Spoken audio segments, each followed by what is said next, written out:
So what do a modern Canadian loonie, a silver artifact from centuries-old Spain, and a grammatical hyphen in Hong Kong have in common? Welcome to today's deep dive. It is quite the lineup. Right, because today, for you listening at home, we're looking at a document so minimal it borders on cryptic. Usually when you consult a foundational reference text, you expect a certain level of exhaustion. Oh, absolutely. You look up a topic and you are hit with, like, a 10,000-word historical saga, 50 footnotes, and every minute detail laid out for you to just consume. Yeah, and that provides a sort of psychological comfort, right? We like to feel that the boundaries of a topic have been completely mapped out by whoever wrote the article. I mean, we want the full architectural blueprint of a concept. But then you step into the world of what are called foundational set index articles, and that sprawling blueprint just vanishes. The source text we are diving into today is just titled Dollar Coin. That's it. Just dollar coin. And it is incredibly short. It doesn't give us a sprawling history. Instead, it reads more like a bouncer at an exclusive club holding a very short, very specific VIP list. I love that analogy. Yeah. So our mission today is to figure out the rules of this club. We need to understand how a single phrase connects modern global economies, specific metallic materials, and historical manufacturing techniques, all in under 100 words. And, when a text gives you so little material to work with, the burden of interpretation really shifts. You have to assume that every single word, every comma, and every formatting choice that did make it past that bouncer is carrying immense, deliberate weight. Right. It's not an accident. Exactly. It's an exercise in extreme close reading. Which is why we have to start at the very top with the baseline definition this text uses to establish its entire universe. The text begins with a single sentence, quote, "A dollar coin is a coin valued at $1 in a given currency," end quote. Such a loaded sentence. Right. I want to stop right there because that feels deceptively simple. Oh, it is highly deceptive. Let's isolate the phrase valued at. Notice that the text does not say a dollar coin is $1. Oh, why? Right. It says it is valued at $1. Right away, in its opening breath, the source is completely separating the physical object, the actual metal disc you hold in your hand, from the abstract concept of its worth. So the worth isn't baked into the metal. Exactly. The worth is an assigned property, not an inherent one. So the metal itself is basically meaningless until a system projects value onto it. Precisely. And that brings us to the second half of that sentence, which is perhaps the most critical constraint in the entire document. The phrase, "in a given currency." Yeah, I found myself staring at the word given when I was reading this. It feels like a massive disclaimer. Because it is. By explicitly stating "in a given currency," the text immediately frames the dollar not as a single universal constant, like the speed of light or gravity, but as a highly relative concept. Right, it's conditional. Completely conditional. A dollar only exists as a dollar when a specific, localized, given system agrees that it is one. That sets up such a fascinating dynamic for the rest of the text. Because if the definition of a dollar depends entirely on a localized given currency, then the list of examples that follows is really just a list of how different local systems interpret the exact same concept. Yes, it's a list of interpretations. So let's look at the North American core of this list to see how that actually plays out. Yeah. We have the United States and Canada sitting right next to each other, but the text treats them entirely differently. It treats them so differently that you start to see the philosophy of the taxonomist bleeding through the page. Let me read the three entries we get right off the bat. Yeah. So we have the dollar coin with United States in parentheses. We have the Canadian $1 coin, or loonie, and we have the Canadian silver dollar. Okay, let's unpack that. I want to push back on the fundamental consistency of this list right here.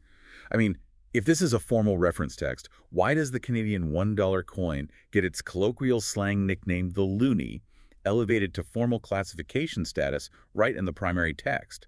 Meanwhile, the United States dollar coin remains so aggressively clinical. That discrepancy is amazing, isn't it? It tells us everything about how formal lists are forced to incorporate cultural identity. Just look closely at the syntax used for the U.S. entry. Yeah, it says dollar coin, followed immediately by United States, locked away in parentheses. Fair. Locked away is the perfect way to put it. It feels like reading a label on a bureaucratic filing cabinet. It is purely administrative. The parentheses act as a sort of quarantine. They essentially say the concept is dollar coin and United States is just the serial number we use to locate it. Just a barcode. Exactly.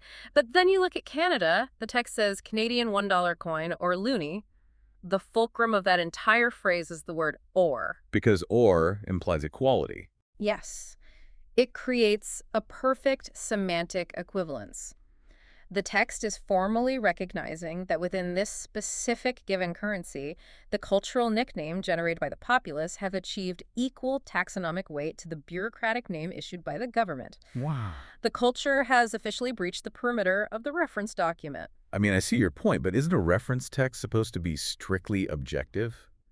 Allowing slang like loony into the primary definition feels highly subjective. It almost feels like the taxonomy is bending to peer pressure. I get why it feels that way, but you have to remember what currency actually is at its core.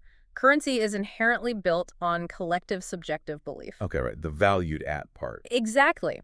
If a piece of metal is only valued at $1 because the collective system agrees it is, then the language the collective uses to describe it is just as valid as the state's language. So the slang becomes the reality. If the entire country believes it is a loonie, the taxonomy has to reflect that reality, or the taxonomy actually becomes inaccurate to the given currency it's trying to document.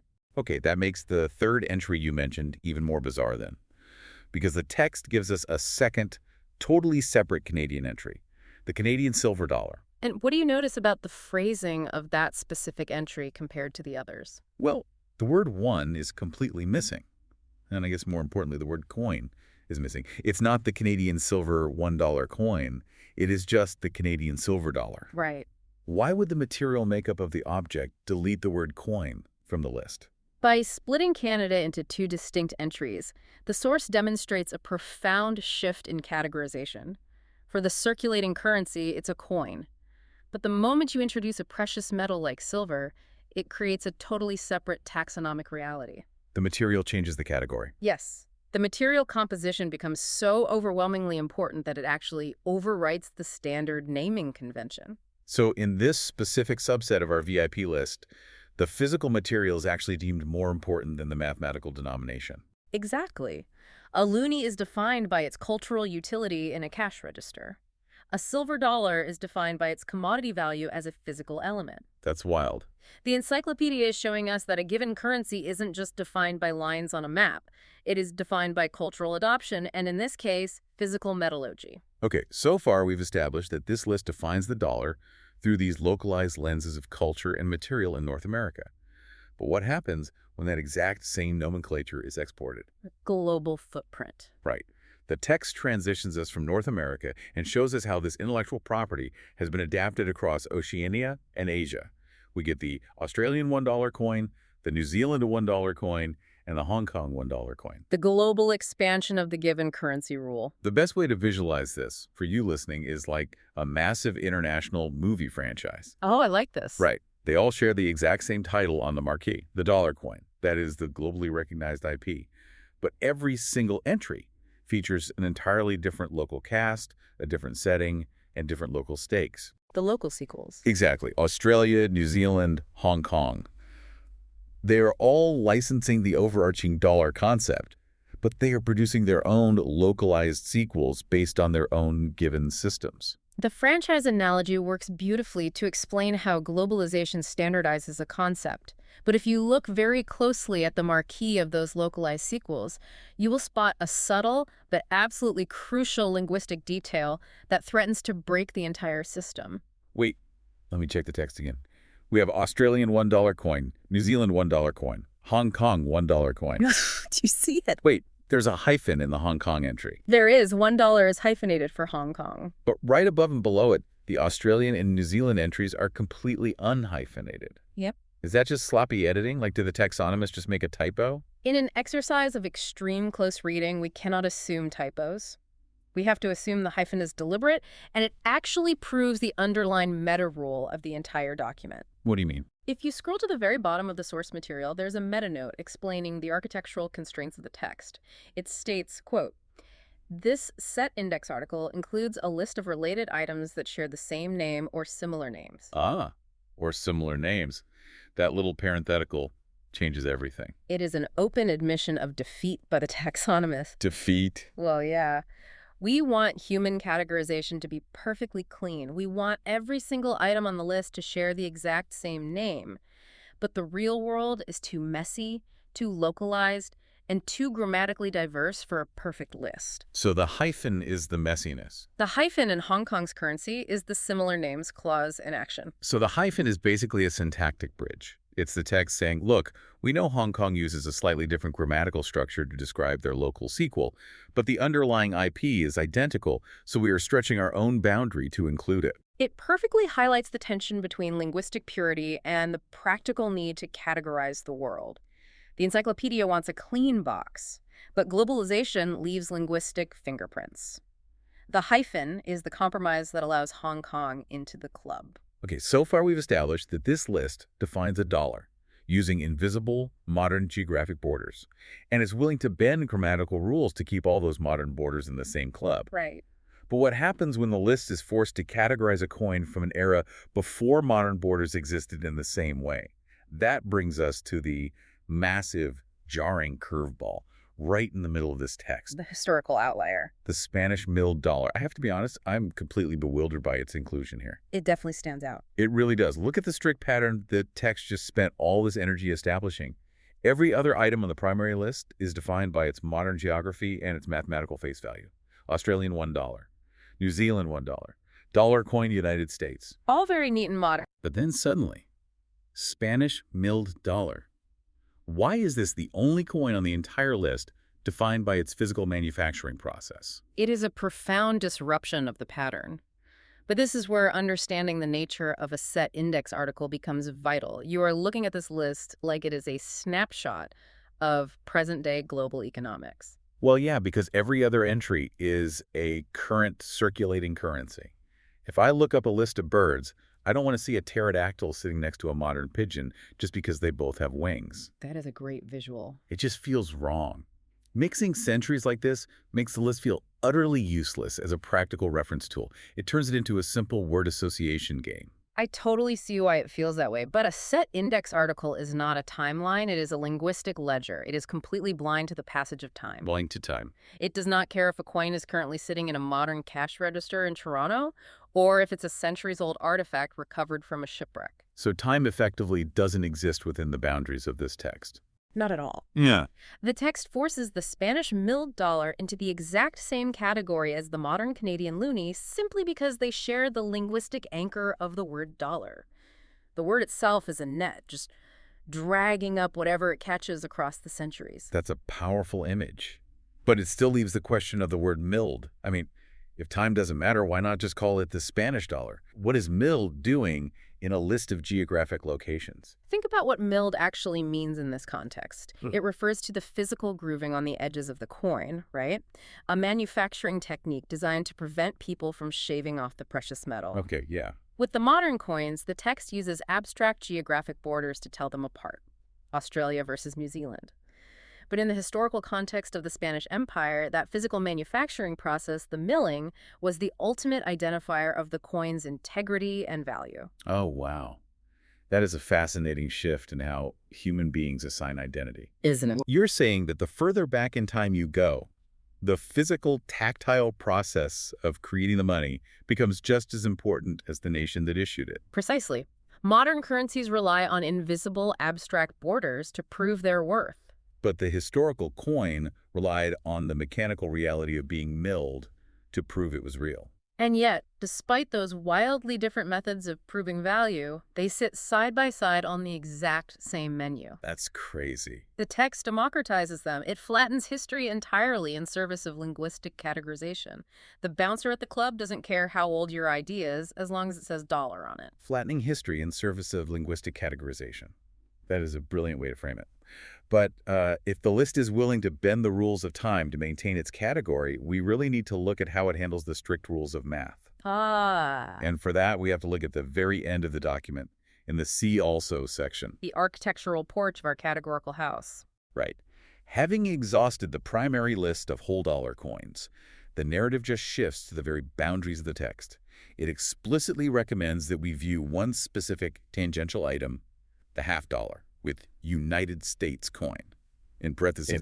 Now, I want to aggressively challenge the logic of the source text here. Let's go back to the very first sentence of the document. The explicit foundational rule for entry into this club is, A dollar coin is a coin valued at $1. That is the baseline definition. Yeah. So isn't including a coin explicitly valued at a fraction of a dollar a direct violation of the text's own cardinal rule?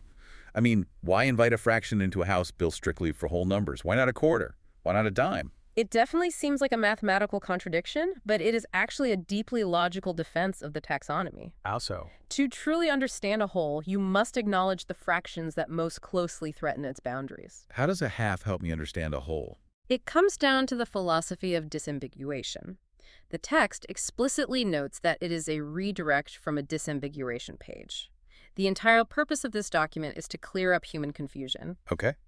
The taxonomist anticipates a psychological stumble. Someone looking for the broad concept of a dollar coin might naturally confuse it with the highly prevalent concept of a half dollar. So it's basically anticipating user error. Exactly. By placing the half dollar in the See Also section, the text is declaring a boundary. It is saying, this item does not meet our strict mathematical definition of one to live in the main house, but it sits on the front porch. Oh, I see. You define the edge of a cliff by pointing out the thing that is just about to fall off of it. That makes a lot of sense. It defines the category by showing you exactly what exists right outside the fence. And speaking of consistency, look at the exact phrasing used for that entry. It says half dollar and then United States coin in parentheses. The return of the bureaucratic parentheses. Yes. We are right back to the clinical filing cabinet style we saw with the original dollar coin United States entry in the main list. And notice, too, that the text only suggests the United States half dollar. It doesn't suggest a universal global concept of fractional currency. It localized the addendum. Exactly. The United States is the only given currency on this entire list that utilizes that strict parenthetical syntax, and it does it consistently for both its whole dollar and its fractional dollar. It is incredibly consistent in its inconsistency. Even when the text breaks its own rule of $1 to include a fraction, it rigorously maintains the formatting rule it established for that specific geographic system. It's a beautifully rigid system, trying its absolute best to contain a very messy, real-world reality. Which is really the ultimate takeaway of analyzing a text like this. The way we categorize information deeply shapes how we perceive the interconnectedness of the world. Let's recap this journey for everyone listening, because it is staggering how much ground we've covered from a text under 100 words. We took a seemingly simple one-sentence definition, a coin valued at $1 in a given currency, and we watched it warp and flex. We really did. We saw how a collective cultural belief in Canada could force the slang term loonie into a formal bureaucracy. We saw how the introduction of a material like silver overwrites mathematical denominations entirely. We explored the subtle, hyphenated syntax of Hong Kong and how a single punctuation mark acts as a bridge for similar names across global franchises. We travel straight back in time to the milled history of Spain, discovering that before modern invisible borders, physical manufacturing techniques were the ultimate geographic identifiers, completely flattening the historical timeline of the process. And finally, we dug into the contradictory yet philosophically necessary inclusion of the fractional half dollar to define the outer boundaries of the whole. This set index article links incredibly diverse global items simply because human beings require a system to organize knowledge. And those systems, as we've seen today, are just as fascinating and sometimes just as flawed as the knowledge itself. Which brings me to a final, slightly provocative puzzle to leave you with. Oh, I'm ready. We've spent this entire time dissecting the physical reality, the metallurgy, and the naming conventions of these specific metal objects. But if a dollar coin is fundamentally defined as an object valued at $1 in a given currency, and this list comfortably bridges the gap between centuries-old Spanish relics and modern Canadian cash registers, what happens to these incredibly rigid classifications when the physical metal coins disappear entirely? Wow. Yeah, that is the looming existential threat to this entire taxonomy. Right. I mean, in a completely cashless future, which we are rapidly approaching, how will future encyclopedias and index articles categorize things that share this exact name when they no longer have a physical milled or silver shape at all? When the coin isn't a coin. Exactly. When the highly exclusive VIP list we've been reading today no longer describes anything you can actually hold in your hand, does the category simply vanish? Or does the human definition of the word coin have to evolve all over again to mean something entirely digital? It really makes you wonder what the See Also section will look like 100 years from now when the very concept of physical money is just a historical outlier. Something to chew on the next time you actually find a physical dollar coin in your pocket, if you ever do. Thanks for joining us on this deep dive. See you next time.